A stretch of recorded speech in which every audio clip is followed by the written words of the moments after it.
What happens when the madness meets melody? Well, probably not what you would expect. I am the Movie Ginger, and today we're talking about Joker Folie, Deux. Let's get down to the rundown.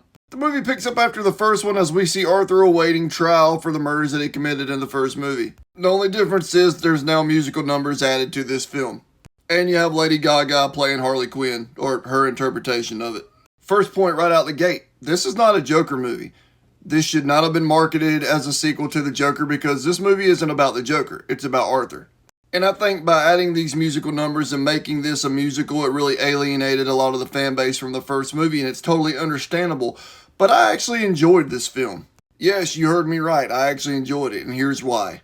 Knowing the things that I know about mental health now, dealing with stuff from my personal life with my son, the musical numbers, in my opinion, are all dissociations by Arthur going through the movie because he is basically a broken shell of a person. This whole movie is basically about him trying to run away from his shadow, which is the Joker. That's why I don't believe this should have been marketed as a sequel to the first movie.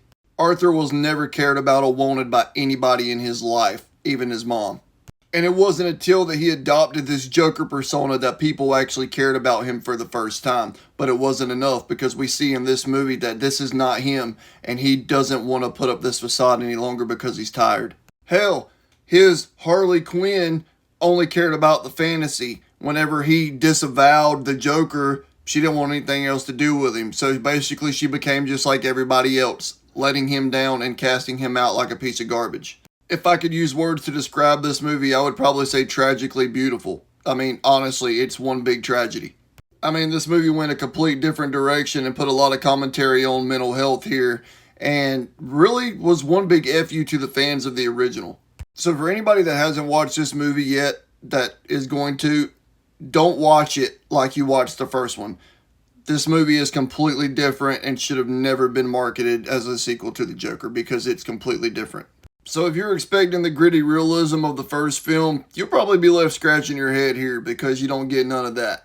Instead, we're left with a big commentary on mental health with musical numbers added in. In my opinion, the movie was just really badly marketed, and there were so many things that they should have done different with this. But I enjoyed it.